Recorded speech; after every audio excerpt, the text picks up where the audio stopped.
Assalamualaikum warahmatullahi wabarakatuh. Salam Om Swastiastu, Namo Buddhaya, dan salam kebajikan bagi kita semua.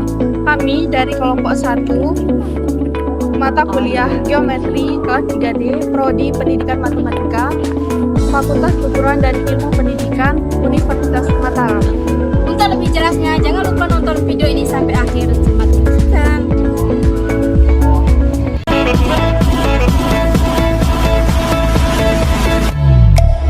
Perkenalkan, nama saya Nurul Najwa dengan NIM E1R02410044.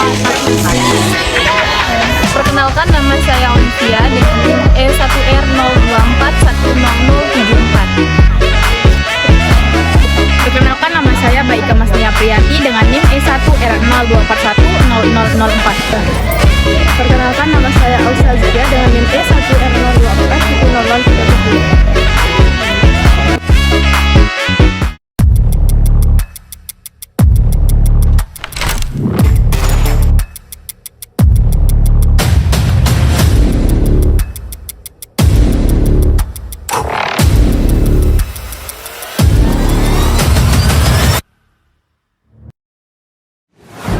Pada proyek kali ini, kami melakukan observasi langsung di Taman Narmada, salah satu taman bersejarah di Lombok. Di sini terdapat banyak sekali bangunan dan objek yang memiliki unsur geometri yang menarik untuk diteliti. Melalui observasi ini, kami akan mengidentifikasi berbagai bentuk geometri yang kami temukan, serta konsep-konsep geometri yang tampak pada struktur bangunan dan tata ruang di Taman Narmada. Kami juga melakukan pengukuran langsung dengan menggunakan penggaris, meteran, dan busur untuk memastikan bahwa bentuk-bentuk yang kami temukan sesuai dengan teorema yang ada.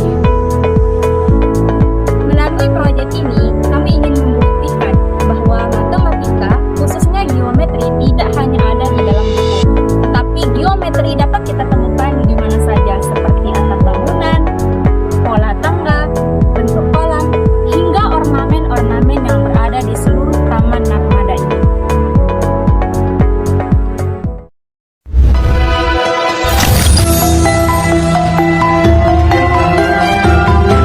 Taman Narmada adalah salah satu taman yang dibangun pada tahun 1727 Masehi oleh Raja Anak Agung Gede Ngurah Karangasem, yang merupakan kompleks peristirahatan dan tempat upacara kerajaan yang memadukan arsitektur Bali, Lombok dengan nilai simbolis dan fungsional.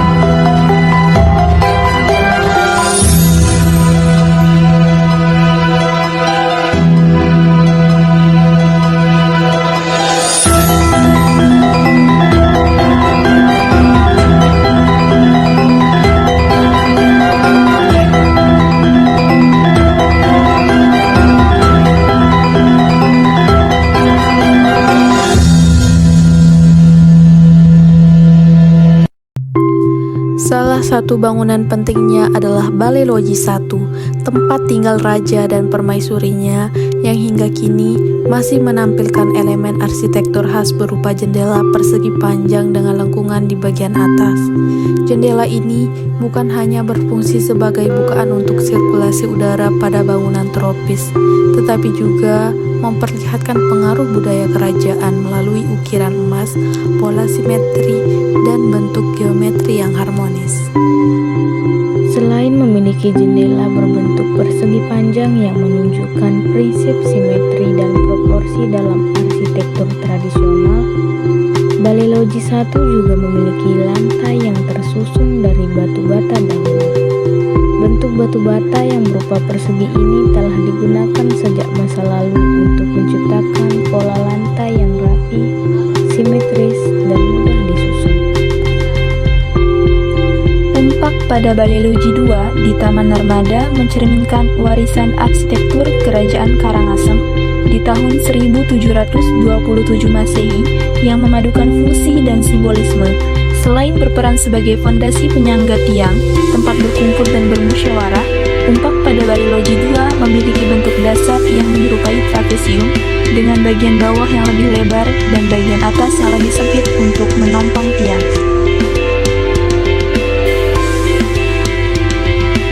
Taman Narmada, khususnya pada area Balegong yang berada di sekitar halaman Pura Klasa, terdapat ukiran tradisional khas Bali yang menghiasi bagian sisi bangunan.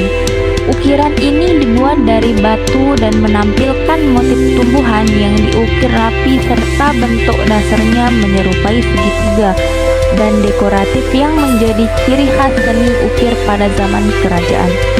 Selain sebagai hiasan, ukiran ini juga melambangkan nilai estetika, spiritual, dan budaya masyarakat setempat.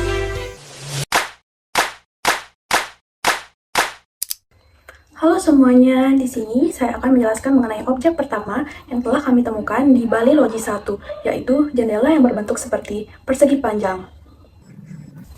Kemudian, di sini saya akan membuktikan apakah jendela tersebut benar-benar berbentuk persegi panjang atau bukan. Nah, sebelum masuk ke pembahasannya, perlu dipahami terlebih dahulu apa sih yang dimaksud dengan persegi panjang itu. Nah, persegi panjang adalah jajar genjang yang memiliki satu sudut siku-siku. Nah, dari pengertian ini, kita bisa mulai menelusuri sifat-sifatnya, seperti sisi yang berhadapan sama panjang, sudut-sudut yang saling kongruen, serta diagonal-diagonal yang sama panjang. Dengan menggunakan semua definisi dan teorema tersebut, barulah kita dapat memeriksa apakah bangunan pada gambar memenuhi syarat-syarat sebagai persegi panjang. Nah, langsung saja kita ke langkah pembuktiannya. Langkah pertama yang saya lakukan adalah memberi nama pada keempat sudut jendela agar proses pembuktiannya lebih terstruktur. Sudut kiri bawah saya beri nama titik A, sudut kanan bawah saya beri nama titik B, sudut kanan atas saya beri nama titik C, dan sudut kiri atas saya beri nama sudut D. Penamaan ini mempermudah saat menjelaskan hubungan sisi maupun sudut yang terbentuk. Selanjutnya, langkah yang kedua adalah mengukur panjang-panjang sisinya. Dari hasil pengukuran, panjang jendela adalah 74 cm dan lebarnya adalah 56 cm. Jadi, sisi sebelah kiri itu dan sisi sebelah kanan sama-sama memiliki panjang 74. Begitu pula sisi bawah dan sisi atas yang sama-sama memiliki panjang 56 cm. Dengan demikian, dapat dinyatakan bahwa panjang AB sama dengan panjang CD dan panjang BC sama dengan panjang AD. Kondisi dua pasang sisi yang berhadapan sama panjang ini memenuhi syarat sebuah jajar genjang. Sesuai dengan definisi jajar genjang bahwa sisi-sisi yang berhadapan harus sama panjang. Selanjutnya, langkah ketiga itu adalah mengukur besar-besar dari sudut-sudutnya. Setelah mengetahui sisi-sisinya itu berbentuk jajar genjang, langkah selanjutnya yang kita ambil adalah memastikan sudut-sudutnya. Berdasarkan pengukuran yang sudah kami lakukan, salah satu sudutnya itu besarnya adalah 90 derajat, sehingga membentuk sudut siku-siku. Menurut teorema 2.8, jika suatu jajar genjang memiliki setidaknya satu sudut siku-siku, maka ketiga sudut lainnya itu juga siku-siku. Artinya setelah salah satu sudut terbukti 90 derajat, maka sudut-sudut yang lain juga merupakan sudut siku-siku. Selanjutnya, langkah keempat itu adalah memeriksa diagonal-diagonalnya. Setelah kita memastikan bahwa keempat sudut pada bangun ini semuanya siku-siku dan dua pasang sisinya terbukti berhadapan serta sama panjang, maka bentuk ini sudah memenuhi syarat sebagai persegi panjang. Oleh karena itu, langkah selanjutnya adalah menghitung panjang dari diagonalnya sebagai penguatan tambahan. Untuk melakukannya, saya mulai dengan menarik garis diagonal dari salah satu sudut menuju sudut yang berseberangan. Misalnya, dari titik A ke titik C, garis AC ini membagi persegi panjang menjadi dua segitiga siku-siku yang kongruen. Karena diagonal tersebut menjadi sisi miring dari segitiga siku-siku, maka panjangnya dapat ditentukan melalui teorema Pythagoras. Jika panjang bangun kita sebut P dan lebarnya kita sebut L, maka diagonal AC dan BD dapat kita hitung menggunakan rumus berikut. D sama dengan akar dari P kuadrat plus L kuadrat dengan panjang P sama dengan 74 dan L sama dengan 56. Maka diagonal AC dapat dihitung seperti berikut. AC sama dengan akar dari 74 kuadrat ditambah 56 kuadrat sama dengan akar 5476 ditambah 3136 sama dengan akar dari 8612 sama dengan 92,78 cm. Jadi perhitungan yang sama juga berlaku untuk diagonal BD, yang dimana diagonal BD menghasilkan nilai yang sama yaitu 92,78 cm. Karena kedua diagonalnya AC dan BD memiliki panjang yang sama yaitu sekitar 92,78 cm, maka hal ini sesuai dengan teorema yang menyatakan bahwa jajar genjang dengan kedua diagonal kongruen merupakan persegi panjang. Jadi, dapat disimpulkan bahwa dengan menggunakan semua definisi dan teorema tersebut, mulai dari memastikan satu sudutnya membentuk siku-siku, memeriksa bahwa sisi-sisinya itu berhadapan memiliki panjang yang sama, hingga melihat kekongruenan diagonal-diagonalnya. Oleh karena itu, jendela yang telah kami temukan di Balai Logi 1 pada gambar tersebut dapat dinyatakan benar-benar sebagai persegi panjang. Sekarang kita akan membuktikan apakah batu bata yang terdapat pada lantai di Balai Logi 1 berbentuk persegi atau bukan.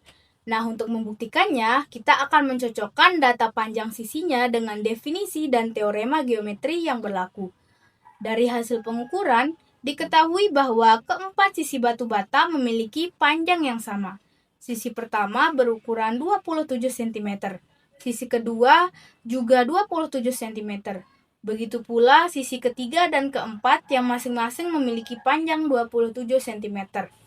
Dengan demikian, batu bata tersebut memiliki 4 sisi yang kongruen. Nah, menurut definisi 2.4, sebuah persegi didefinisikan sebagai persegi panjang yang keempat sisinya kongruen. Artinya, jika suatu bangun memiliki 4 sudut siku-siku seperti persegi panjang dan seluruh sisinya memiliki panjang yang sama, maka bangun tersebut adalah persegi. Selanjutnya, definisi tersebut diperkuat oleh teorema 2.17 yang menyatakan bahwa jika sisi-sisi yang berurutan pada suatu persegi panjang kongruen, maka persegi panjang tersebut adalah persegi. Dalam konteks ini, karena sisi-sisi batu bata memiliki panjang sama yaitu 27 cm secara berurutan, maka syarat teorema ini terpenuhi. Kemudian, berdasarkan teorema 2.18, sebuah persegi juga dapat dipandang sebagai belah ketupat. Hal ini berarti bahwa bangun yang memiliki 4 sisi sama panjang seperti halnya batu bata ini telah memenuhi sifat belah ketupat.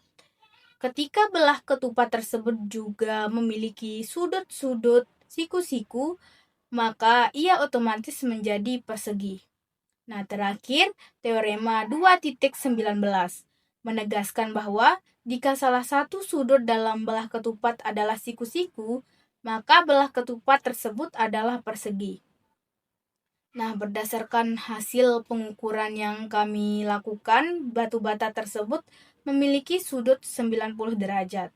Dengan kata lain, batu bata tersebut bukan hanya memiliki 4 sisi yang sama panjang, tetapi juga memiliki sudut siku-siku.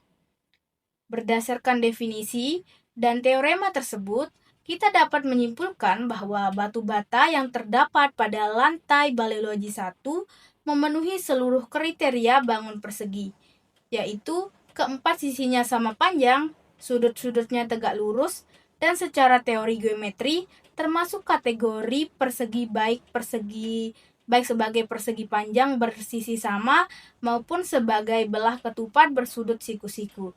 Dengan demikian, berdasarkan data panjang sisi, besar sudut, dan didukung oleh definisi 2.4, teorema 2.17, teorema 2.18, dan teorema 2.19 dapat dinyatakan bahwa batu bata tersebut benar-benar berbentuk persegi dengan panjang setiap sisi 27 cm. Selanjutnya, saya akan membuktikan apakah umpak pada Balai Logi 2 berbentuk trapesium atau bukan. Nah, untuk pembuktian suatu segi 4 sebagai trapesium ini harus didasarkan dengan definisi 2.5 yang menyatakan bahwa trapesium adalah segi 4 yang memiliki tepat sepasang sisi berhadapan yang sejajar. Nah, berdasarkan data yang kami peroleh dari hasil observasi, yaitu sudutnya sebesar 90 derajat, maka secara geometris itu dapat mengimplikasikan adanya dua sudut siku-siku yang berdekatan pada salah satu sisi tinggi yang menghubungkan dua sisi alasnya. Nah, ini berarti dua sisi alasnya itu yang berhadapan tersebut sama-sama tegak lurus terhadap sisi tinggi yang bersangkutan, sehingga terbentuk dua sudut 90 derajat yang merupakan sudut dalam sepihak. Lalu, menurut prinsip geometri, garis sejajar yang dipotong oleh transversal jika dua sudut dalam sepihak yang dibentuk oleh sebuah transversal saling bersuplemen atau berjumlah 180 derajat. Maka, dua garis yang dipotong tersebut haruslah sejajar. Dalam kasus ini, segi 4 siku-siku ini, sisi yang memiliki dua sudut 90 derajat berfungsi sebagai transversal dan kedua sudut dalamnya berjumlah 90 derajat ditambah 90 derajat menjadi 180 derajat. Karena sudut dalam sepihak bersuplemen, hal ini secara pasti membuktikan bahwa kedua sisi alasnya berhadapan tersebut sejajar. Dengan terbukti adanya sepasang sisi yang sejajar, dan karena sisi-sisi yang tersisa yaitu sisi tinggi dan sisi miring, jelas tidak sejajar karena ada sisi miring. Segi 4 tersebut memenuhi kriteria memiliki tepat sepasang sisi berhadapan yang sejajar, dan oleh karena itu, berdasarkan definisi 2.5, bangun tersebut diklasifikasikan sebagai trapesium. Berdasarkan hasil pengamatan yang kita dapatkan pada objek keempat, adalah sebuah ukiran batu yang menghiasi bagian sisi bangunan Balai Gong dan memiliki bentuk menyerupai segitiga. Nah, setelah kita lakukan pengukuran, ternyata dua sisi dari ukiran ini memiliki panjang yang sama, yaitu 36 cm, sedangkan satu sisi alasnya berbeda, yaitu mempunyai panjang 32 cm. Nah, karena dua sisinya sama panjang, maka dapat kita simpulkan bahwa bentuk segitiga pada ukiran tersebut adalah segitiga sama kaki. Lalu, apa sih yang dimaksud dengan segitiga sama kaki? Segitiga sama kaki adalah segitiga yang memiliki dua sisi dengan panjang sisi yang sama. Karena dua sisinya sama panjang, maka dua sudut yang berada di bawahnya juga sama besar. Lalu, apa sih ciri-ciri dari segitiga sama kaki? Yang pertama, memiliki dua sisi yang sama panjang. Yang kedua, memiliki dua sudut yang sama besar. Yang ketiga, memiliki satu sumbu simetri. Kemudian yang keempat, garis tingginya itu jatuh tepat di tengah alas. Nah, pada ukiran ini, dua sudut alasnya sama besar, yaitu sekitar 63,6 derajat dan sudut puncaknya sekitar 52,8 derajat. Nah, menurut teorema 1.7, jika dua sisi segitiga sama panjang, maka dua sudut yang berhadapan juga sama besar. Nah, berikut adalah pembuktian bahwa segitiga tersebut merupakan segitiga sama kaki pada ukiran batu yang sudah kami temukan. Untuk memudahkan analisis secara matematika, pola tersebut kemudian kita modelkan sebagai sebuah segitiga yang kita beri nama titik-titik A, B, dan C, yang dimana titik A dan B diletakkan pada bagian bawah yang kita sebut sebagai alas. Kemudian titik C berada pada bagian atas yang kita sebut sebagai puncak segitiga.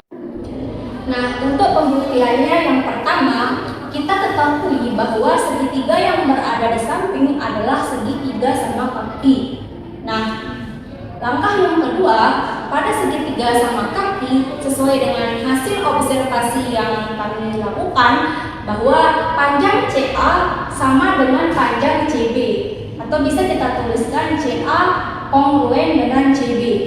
Nah, langkah yang ketiga, kita akan membuat garis berat CD dari titik C ke D pada sisi AB, sehingga AB dapat kita simpulkan akan memotong kedua bagian sama panjang.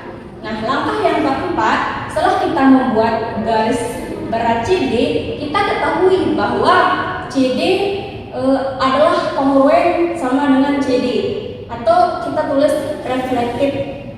Nah, langkah yang kelima, setelah kita CD, yang dimana kita ketahui bahwa D adalah titik tengah dari sisi AB, sehingga kita tuliskan di sini AD kongruen dengan DB.